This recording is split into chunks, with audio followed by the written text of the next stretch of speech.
नमस्कार, good morning, सुप्रभात। आपके साथ मैं हूं अखिलेश आनंद। तो आगे का एजेंडा अब हम शुरू करेंगे और खबर अब संभल से है। बिजली चोरी से जुड़े मामले में समाजवादी पार्टी के सांसद जियाउर रहमान बर्क की मुश्किलें बढ़ती जा रही हैं, लेकिन इस मामले में उनके पिता ममलूर रहमान बर्क भी अब घिरते हुए नजर आ रहे हैं। बर्क के पिता का बिजली विभाग के कर्मचारियों को धमकाने का वीडियो सामने आया है, जिसमें दावा यह किया जा रहा है कि ममलूर रहमान बर्क की आवाज है और वो घर में बिजली कनेक्शन की जांच करने आए कर्मचारी अधिकारियों को धमका रहे हैं। इस वीडियो के आधार पर सांसद के पिता के खिलाफ बिजली विभाग ने एफआईआर दर्ज करवाई है। तो मुश्किलें बढ़ती नजर आ रही हैं इस परिवार की। बिजली विभाग के कर्मचारियों को धमकाने का आरोप लगा है। एक ऑडियो क्लिप के जरिए बताया जा रहा है कि बर्क के पिता की वो आवाज जो धमकी दे रहे थे और ऐसे में धमकी का मुकदमा उनके खिलाफ दर्ज हुआ है। जियाउर रहमान बर्क के पिता भी अब इस मामले में घेरे में आ चुके हैं। बिजली विभाग के कर्मचारियों को डराने धमकाने का उन पर गंभीर आरोप लगा है। ऐसे में उनके खिलाफ धमकी का मुकदमा दर्ज किया गया है। तो जियाउर रहमान बर्क के पिता का धमकी वाला वीडियो वायरल है। बिजली विभाग के कर्मचारियों को धमकाने का आरोप लगा है। तो मुश्किलें साफ तौर पर बढ़ती नजर आ रही हैं। जो कर्मचारी वहां पर गए थे बिजली विभाग की जांच के लिए, उन्हें डराया गया, यह कहा जा रहा है, और ऐसे में अब उनकी मुश्किलें बढ़ सकती हैं। और बदल जाएगा तो ये सरकार रहेगी ना, तो तुम्हारे कमाल और बदल जाएगा तो ये सरकार रहेगी ना, तो तुम्हारे कमाल और बदल जाएगा तो ये सरकार रहेगी ना, तो तुम्हारे कमाल तो तुम्हारा कवाड़ा कर देंगे, इस तरीके की धमकी दी जा रही थी वहां पर। वो आप सुन रहे थे ऑडियो क्लिप जिसका जिक्र किया गया है, और इसी के आधार पर यह मुकदमा दर्ज किया गया है। बहुत ही गंभीर आरोप है। सरकारी कर्मचारियों को धमकाने का आरोप, बिजली विभाग के कर्मचारियों को धमकाने का इल्जाम लगा है। बिजली विभाग के जो अधिकारी सुबह सांसद के घर पर पहुंचे थे, उनके साथ जो धमकी दी गई, उसमें क्या कार्रवाई की गई है और क्या सूचना मिली? बिजली विभाग द्वारा थाना नखासा से रिक्वेस्ट किया गया था कि उनको कुछ सुरक्षा प्रदान की जाए, जिसके आधार पर बिजली उपकरण चेक कर सकें। उसके बाद में वहां से थाने से वो लोग निकले और हमारे माननीय सांसद जी हैं जियाउर रहमान बर्क, उनके आवास से बिजली के उपकरण चेक किए गए। उन्हीं उपकरणों को चेक करने के दौरान उनके पिताजी द्वारा अभद्रता की गई, ऐसा जो है वो तहरीर में बिजली विभाग के अधिकारियों द्वारा बताया गया है। जो बात उन्होंने दी गई है, जो कि एक संज्ञेय अपराध है, उसी आधार पे अभियोग पंजीकृत किया गया है। सुसंगत धाराओं में अभियोग पंजीकृत कर विधिक कार्रवाई सुनिश्चित की जा रही है। बिजली विभाग द्वारा उस घटना का शायद कोई वीडियो भी बनाया गया है, वो वीडियो भी उपलब्ध कराया जाएगा और उसी आधार पर इन्वेस्टिगेशन किया जाएगा। आइए सीधे मैं आपको संभल लिए चलता हूं। मेरे सहयोगी दिव्यांकर वहीं पर मौजूद हैं। दिव्यांकर, आपकी वहां पर पुलिस के अधिकारियों से भी बातचीत हुई, बिजली विभाग के लोगों से भी आपने बातचीत की होगी। कहां तक पहुंचा ये पूरा मामला, क्या अपडेट इस वक्त?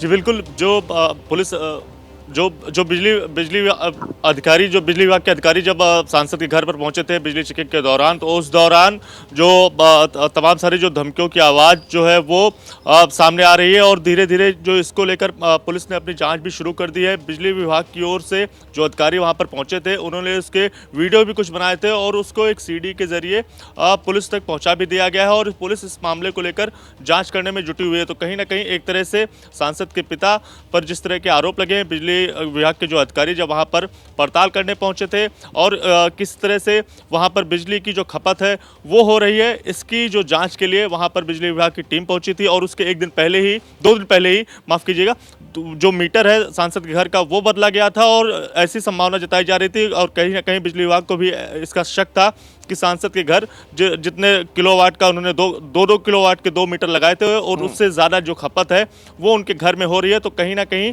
जो मीटर लगा है उसके साथ छेड़खानी हो रही है और जिसके जरिए जो ज़्यादा खपत है वो हो रही है और इसी की जांच के लिए जब बिजली विभाग के अधिकारी जो हैं सांसद के घर पर पहुँचते हैं तो इस तरह की तमाम सारी जो चीज़ें हैं वो सामने आती हैं और इसको शिकायत जो है वो बिजली विभाग के अधिकारियों ने पुलिस तक पहुँचा।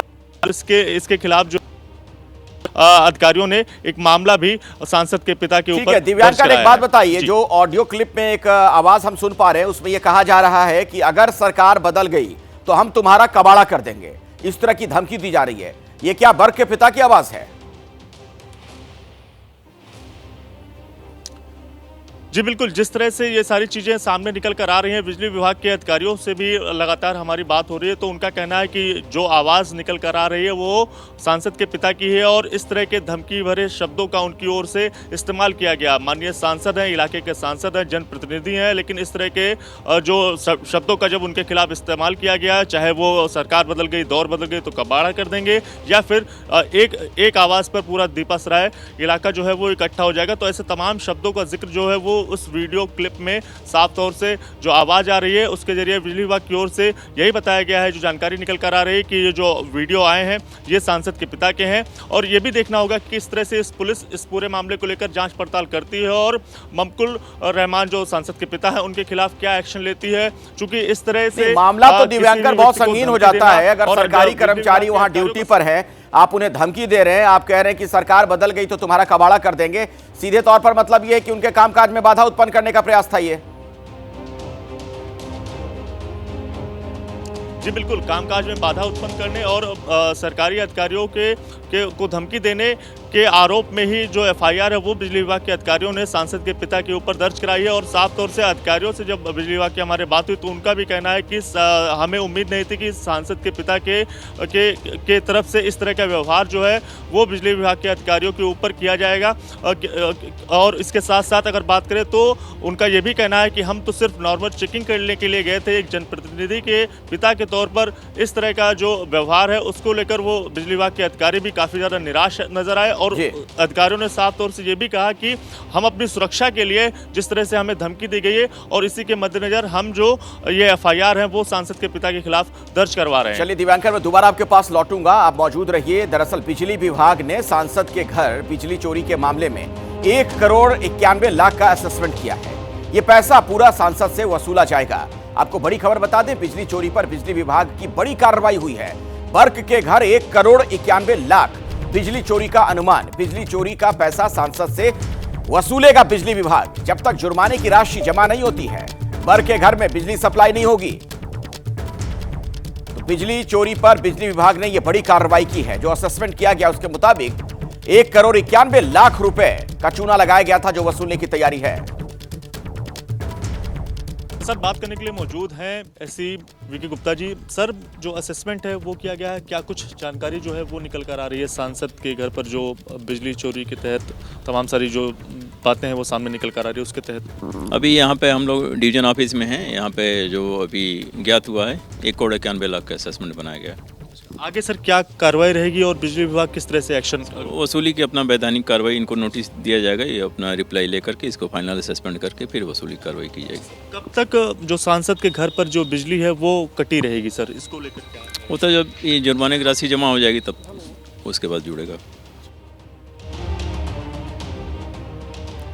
सांसद जियाउर रहमान बर्क ने सोशल मीडिया पर पोस्ट किया। उन्होंने जो लिखा वो हम आपको बताएं। उन्होंने कहा कि झूठे मुकदमे का जवाब कानूनी तरीके से दिया जाएगा, सच सबके सामने आएगा, वक्त हमेशा एक सा नहीं रहता, ये वक्त भी गुजर जाएगा। ये बातें कहते हुए नजर आए हैं सोशल मीडिया के जरिए ये सांसद महोदय। झूठे मुकदमे का जवाब कानूनी तरीके से दिया जाएगा, सच सबके सामने आएगा, वक्त हमेशा एक सा नहीं रहता, ये वक्त भी गुजर जाएगा। ये देखिए क्या बातें लिखी गई। जियाउर रहमान बर्क ने सोशल मीडिया पर यह सब कुछ लिखा है। वो कह रहे हैं कि मुकदमा झूठा है, पूरा जवाब इसका दिया जाएगा कानूनी तरीके से, सच भी सामने आएगा। और साथ में उन्होंने एक बात यह भी जोड़ दी कि वक्त हमेशा एक सा नहीं रहता। तो पिता उनके तल्ख जुबान में यही बात कह रहे थे जब वो कह रहे थे कि सरकार बदलेगी तो तुम्हारा कबाड़ा कर दिया जाएगा। बिजली विभाग के कर्मचारियों को यह आरोप लगा है और सांसद भी कुछ उसी भाषा में अपनी बात रख रहे हैं कि वक्त एक सा नहीं रहता।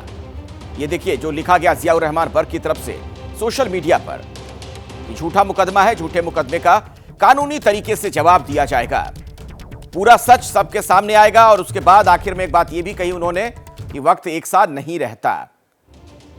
तो राजनीति हो रही है, जानबूझकर उन्हें फंसाया जा रहा है, यह कहने का प्रयास किया गया है। धारा 352 के तहत मामला दर्ज हुआ है। बीएनएस की किन किन धाराओं में एफआईआर दर्ज हुई है वो हम आपको बता रहे हैं। दरअसल हमले के लिए उकसाने का यह मामला माना जाता है। धारा 352 के तहत इसमें मुकदमा दर्ज किया जाता है। बीएनएस की धारा 351(2) जो है वो आपराधिक धमकी देना, इसमें इसका जिक्र है, इसका उल्लेख है। इसके तहत भी मामला दर्ज किया गया और सरकारी काम में बाधा डालना धारा 132 बीएनएस की धारा, इसके तहत मुकदमा दर्ज किया गया है। तो सरकारी कर्मचारियों को उनके काम करने से रोका गया, सरकारी काम में बाधा न सिर्फ डाला गया बल्कि उन्हें धमकाया भी गया है। संभल में आज कार्तिकेय मंदिर का सर्वे होगा, यह भी एक बड़ी खबर वहां से आ रही है सामने। एएसआई की टीम आज वहां पहुंचेगी। आपको बता दें कि सर्वे होना है और एएसआई की टीम इसके लिए बाकायदा वहां पर पहुंचने वाली है। एएसआई की 4 सदस्यीय टीम आज पहुंचेगी संभल। एएसआई की टीम करेगी मंदिर की कार्बन डेटिंग, कार्तिकेय मंदिर और कुएं की कार्बन डेटिंग वहां पर की जाएगी। मंदिर और कुआं कितना पुराना है इसकी जांच इस तकनीक के जरिए होगी। तो कार्बन डेटिंग की जो प्रक्रिया होती है वो अपनाई जाएगी। मेरे साथ दिव्यांकर मौजूद है संभल से, सीधे उन्हीं के पास मैं आपको लिए चलता हूं। संभल में आज एएसआई की टीम पहुंचने वाली है। दिव्यांकर, कुछ और अपडेट आपके पास हो अगर? जी बिल्कुल, देखिए एएसआई की जो टीम है वो दोपहर बाद यहाँ पर पहुंचेगी और जो जांच के लिए, जिस एएसआई के जांच के लिए डीएम की ओर से यहाँ पर पत्र लिखा गया था और खास तौर से उसमें मांग की गई थी कि कार्बन डेटिंग के जरिए मंदिर कितना पुराना है। एक बार हम आपको तस्वीर भी दिखा देते हैं और इसके माध्यम से समझाने की कोशिश करते हैं कि मंदिर के अंदर जो मूर्तियां मिली हैं, खासकर जो हनुमान जी की मूर्ति है, जो शिवलिंग है और इसके साथ साथ जो दूसरी मूर्तियां हैं, गणेश जी की मूर्ति है, माता पार्वती की मूर्ति है, तो इन तमाम मूर्तियों की जो जाँच है वो एएसआई कार्बन डेटिंग के जरिए करेगी और ये भी जांच करेगी कि मंदिर कितना पुराना है, कितने वर्षों से यहाँ पर मंदिर, कितने वर्षों पहले यहाँ पर मंदिर जो है वो बनाया गया था, उसकी पूरी पड़ताल जो है वो एएसआई की टीम करेगी। और इसके साथ साथ बात करें तो मंदिर से महज चंद दूरी पर जो कुआं है उसकी भी जो जांच है वो एएसआई करेगी। कुआं कितने साल पहले यहाँ पर बनाया गया था और कुएं से जो मूर्तियां मिली हैं, 3 मूर्तियां अब तक कुएं से मिल चुकी हैं, गणेश जी की, कार्तिक जी की और पार्वती जी की। तो इन तीनों मूर्तियों की जो जांच है वो भी एएसआई की टीम करेगी। और एक मूर्ति जो कार्तिक जी की मिली है वो मूर्तियां खंडित भी है, तो क्या वो मूर्ति इसी मंदिर की है, इसकी जो पड़ताल है वो भी एएसआई कार्बन डेटिंग के जरिए करेगी। देखने वाली बात होगी कि इस पर आप नजर बनाकर रखिएगा। एएसआई की टीम जब वहां पर पहुंचेगी वो खबर आगे हम दर्शकों तक पहुंचाएंगे।